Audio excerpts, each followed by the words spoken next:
Hopefully you took a few minutes to go through and work this problem out. We'll now, with the help of this graphic, go through the solution to this problem. In calculating the percent of water, our initial step, we had 180 grams of soil wet weight minus 160 grams of soil dry weight divided by the dry weight of the soil, which was 160 grams.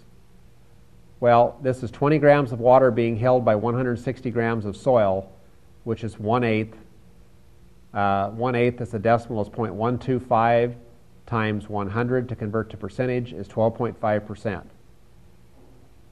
So this is actually 12.5% is a fairly low gravimetric moisture content for a soil.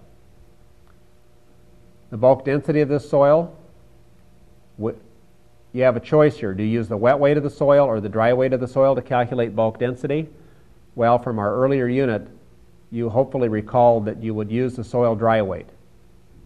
So we take dry weight of the soil, 160 grams, divided by the volume that it occupies, 120 cubic centimeters, gives us a bulk density value of 1.33 grams per cubic centimeter.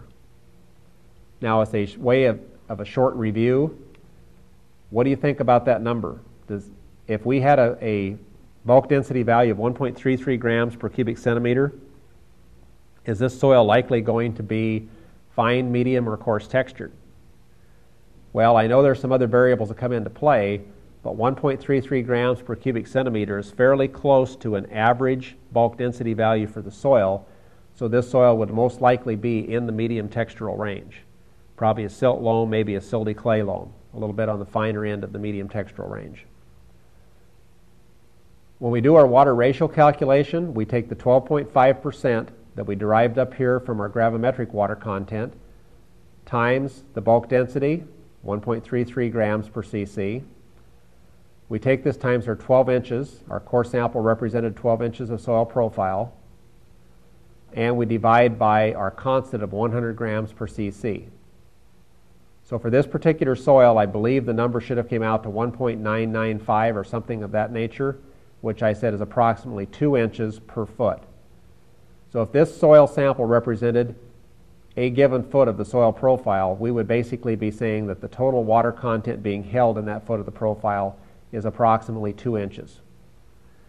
That may be total water, it may be available water, depending upon the determination of the water content up here and the method that was derived to find the amount of water that was being held there. This will likely be a total water content, and then based upon crop that is being grown there, a certain percentage of that would be considered to be available water. This is one example of how I would expect you to work with water ratio type problems. You will also be working some of these in the laboratory that are related to this particular unit in the class, and I will be asking you to solve problems of this, similar to this, on an examination over this block of material. Now that we've determined how to measure the water content of a soil, both by expressing it as a gravimetric water content and also a volumetric water content,